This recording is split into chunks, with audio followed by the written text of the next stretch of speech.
Sir ఇప్పుడు అదే విధంగా చూసినట్లయితే ఇప్పుడు నాన్ వేసిన అనే అబ్బాయి కూడా ఈ బెట్టింగ్ యాప్స్ ప్రమోట్ చేసిన వాళ్ళని వాళ్ళ గురించి చెప్పడం అని యూట్యూబ్ లో చెప్పడం అనేది ఈ మధ్య బాగా ట్రెండింగ్ గా మారింది. ఇప్పుడు విజయవాడ బెంచ్ సర్కిల్లో మీ అమ్మని నిలబెట్టు అని ఆయన చేసిన వ్యాఖ్యల గురించి మీకు కూడా సారీ చెప్పాడు. ఆ వీడియో మేము కూడా చూసాం.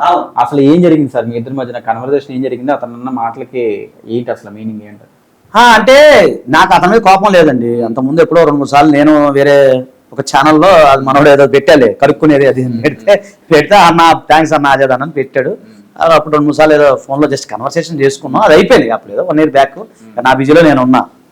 అయితే మొన్న ఏం జరిగింది అంటే మొన్న ఇంకా మాది విజయవాడకే తమ్ముడు, అందరూ తెలుసు కదా, మొత్తం మన ప్రజలందరూ తెలుసు. కృష్ణలంక పక్కన మాకు కృష్ణలంక అంటే నథింగ్ బట్ బెంచ్ సర్కిల్ వెళ్ళండి. మాకంతా హాఫ్ కిలోమీటర్ కూడా ఉండదు. నథింగ్ బట్ పొద్దున్నైతే వాకింగ్ అట్టే పోతాం మేము. అది బెంచ్ సర్కిల్ అంటే మాకు ప్రాణం. అమ్మ విజయవాడ మహాతల్లి, మా కనకదుర్గమ్మ తల్లి, మా ఊరు, మా కృష్ణా జిల్లా, మా నది నీళ్ళు అంటే నాకు ప్రాణం, తెలియదేం కాదు. సో నదిలో కూడా మన రిటైనింగ్ వాళ్ళు కట్టమని కూడా అప్పుడు పెట్టే వీడియో బాగా పోయింది. ప్రజలందరూ పిల్లలందరూ కూడా బాగా సపోర్ట్ చేస్తారు నాకు. నేనేంటంటే మామూలుగా ఇలాగే ఛానల్స్ మామూలుగా ఎప్పుడన్నా నేను నైట్ పడుకునే ముందు ఒక అరగంట చూస్తా తమ్ముడు ఫోను. ఉదయం పూట అయితే నాకు టైం సరిపోదు. మీద బిజీగా ఉంటాం కదా, మీలాంటి వాళ్ళు వస్తారు, అందరూ వస్తారు. మనకి ఎవరైనా కాదను, అందరికి ఎవరైనా పేదవాళ్ళు ఉంటే పరిగెత్తుకుంటూ వెళ్తుంటాం. సరే సాయంత్రం పడుకునే ముందు మాత్రం ఒక 9 నుంచి 9:30 మధ్యలో ఒక హాఫ్ జస్ట్ కొట్టేస్తుంటాను. మా టీం ఉంటారు, మా జూనియర్ పిల్లగాడు ఉన్నాడు, వాడు కూడా కొన్ని వీడియో షేర్ చేస్తారు. సార్ ఇది చూడండి మీకు ఉపయోగపడుతుంది. సరే చూస్తుంటే సడన్గా నాన్ వెజ్ది వచ్చింది. ఓకే, ఆ విఆర్ రాజా అని పిల్లగాడిది వచ్చింది. సరే నేను చూస్తే విఆర్ రాజా పిల్లగాడు అంటే విజయవాడ అంత మనకు తెలియదు కదా, మనకంత నాలెడ్జ్ లేదు. నేను ఎప్పుడన్నా పిల్లవాడు ఎప్పుడో ఒకసారి చూశాను. అదొకటి. తర్వాత అది ఇప్పుడు అనకూడదు, ఇప్పుడు బెట్టింగ్ యాప్లో ఒక అతను ఉన్నాడు, ముస్లిం అతను, XYZ ఖాను ఆయన పేరు చెప్పొద్దు కానీ, వాళ్ళ అమ్మ గురించి కూడా ఎవరో నాకు పెట్టారు. అది ఎప్పుడో పెట్టారు, 1 week బ్యాక్ పెట్టారు. నేను అదన్నీ చూసుకుంటా అది చూస్తే వాళ్ళ అమ్మ గురించి ఒకసారి ఏదో మాట్లాడాడు.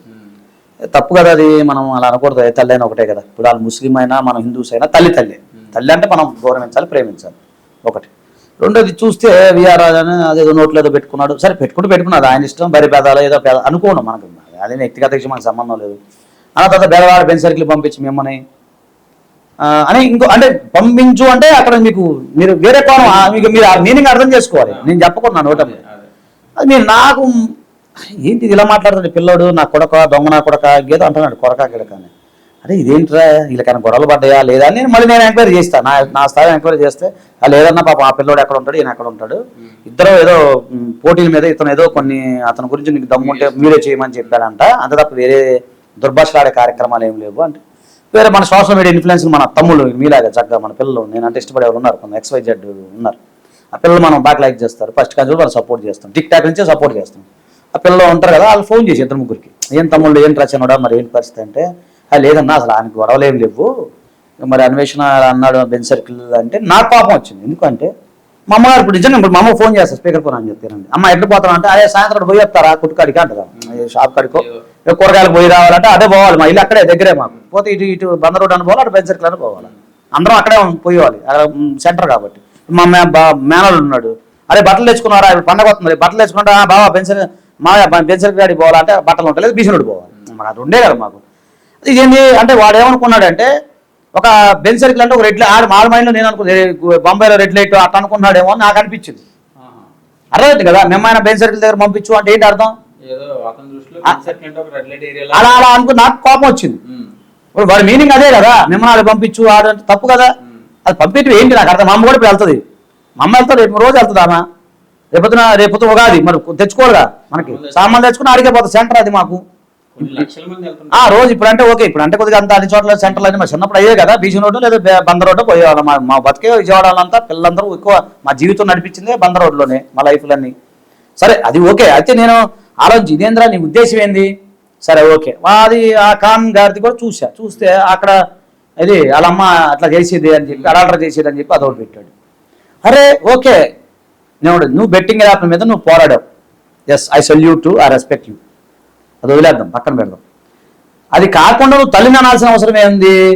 ఇప్పుడు ఒకటండి చాలా సింపుల్, ఒక అక్యూజ్డ్ ఉన్నాడు, 11 మంది అక్యూజ్డ్ మీ లెక్క ప్రకారం, వాళ్ళందరూ నేరం చేశారు. నేరస్తుని తిట్టే రైట్ నీకుందా, పోలీసులకు ఉందా, మీకుందా, నాకుందా? ఒక నేరస్తుని కాదు, ఒక మనిషిని తిట్టే రైట్ నీకుందా, లేదు.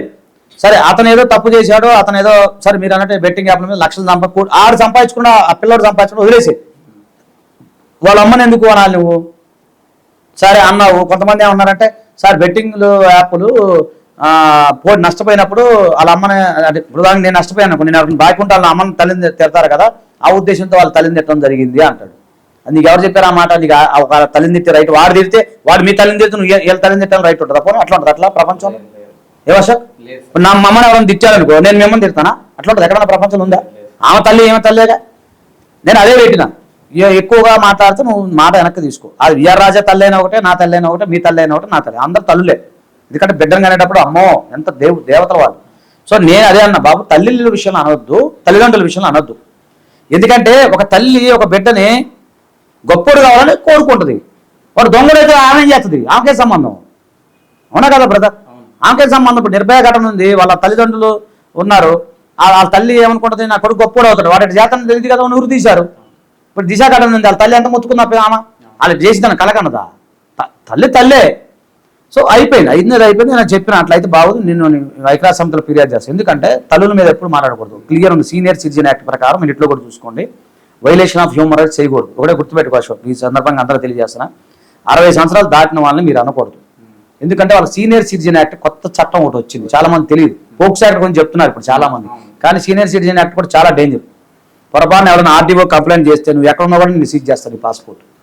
సో అలాంటి చేయకూడదు బాబు అని చెప్పిన తర్వాత మరి మన వాళ్ళు మాట్లాడుకొని ఓకే సార్ సారీ అని అన్నాడు. నేను మళ్ళీ అందరూ కూడా క్లియర్ చెప్పి, బాబు నీ మీద కోపం లేదు, నీ మీద వ్యక్తిగతంగా నాకు ఎప్పుడు కోపం ఉండదు, ఎవరి మీద ఉండదు. తెలుసు కదా సార్, నాకు తమ్ముళ్ళు లేరు, మీరు అందరూ నాకు తమ్ముళ్ళే. నేను అందరిని ప్రేమగా అరే తమ్ముడు అంటే ఎందుకు నన్ను గుండెల్లో పెట్టుకుంటా, పిల్లగాళ్ళందరూ నా తమ్ముళ్ళు. సో నేనేమన్నా తమ్ముడు, నేనేమంటలేదు బాబు, నువ్వు తమ్ముడివే, నేను నాకంటే గొప్పోడివే.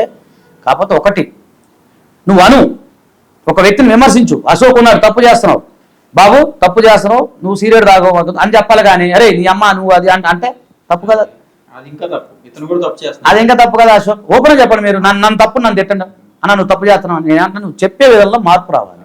నువ్వు చెప్పు. పొద్దున ఏదో అది XYZ ఈ సినిమా యాక్టర్, ఆయన పేరు చెప్పకూడదు, మన ఫ్రెండ్, ఆయన కూడా ఆయన గురించి మాట్లాడతా సార్ అని సంబోధించాడు, బాగుంది, నేను ఒప్పుకుంటా దాన్ని. సార్ అనకపోయినా నువ్వు మామూలుగా మాట్లాడు.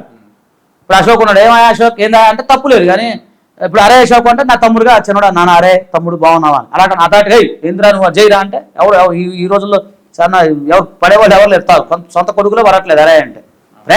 ప్రేమతో కౌలించుకో, గుండెలు పెట్టుకో, తిట్టు. ఒక దెబ్బ ఇప్పుడు నేను కొట్టాకు నాకు లేదా తమ్ముడు అన్నయ్యగా, తప్పు చేస్తే కొట్టాకుందా లేదా? మరి నువ్వు నన్ను తిట్టాకు లేదా అన్నయ్య తమ్ముడుగా? ఆ ప్రేమ వేరుంటుంది, మన మధ్య ప్రేమలు ఉంటాయి, అది తప్పు లేదు మన బంధం. దానికేమి కాకుండా నువ్వు కడుపులో కుట్ర పెట్టుకొని కక్ష సాధింపులు అశోకం తిట్టాలి లేదా అశోకుల అమ్మని తిట్టాలంటే తప్పు కాదు కదా తమ్ముడు. ఒకసారి ఆలోచించినాను. అందరూ మీరు నాన్ వేసిన వాళ్ళ నాన్న చిన్న హోంగార్డు, వాళ్ళ అమ్మగారు పాపం చూశా, కష్టపడి అదో పాపం అదృష్టం బాగుంది పైకి వచ్చాడు, అంతే కదా. ఒక కామన్ మ్యాన్ అంతలో వచ్చారంటే గ్రేటే కదా. మన తల్లిదండ్రుల ముందు తల్లిదండ్రులకు మనం రెస్పెక్ట్ ఇవ్వాలి కదా.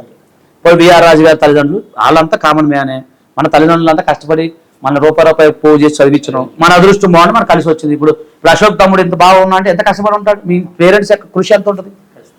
అంత మాత్రానికి నువ్వు వాళ్ళని తిడతావు, తప్పు కదా. అంటే నేను ఆ ఉద్దేశంతో చెప్పాను తప్ప అతను నాకు కోపం లేదు. పిల్లలు అన్నాడు సరే అంటే నేను కూడా చెప్పా, బెట్టింగ్ యాప్లో ఏదో డబ్బులు పంచి పెడతా అంటే అరే చిన్నోడ తగ్గితే అరాకొర తగ్గితే నన్ను అడుగు, నేను కూడా నీకు ఇస్తాను.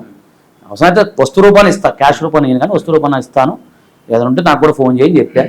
అంతవరకు అయితే జరిగింది. విషయాన్ని పెద్ద జైలా చేస్తే నేను ఇంక సుప్రీంకోర్టు దాకా పోదాం అనుకున్నాను.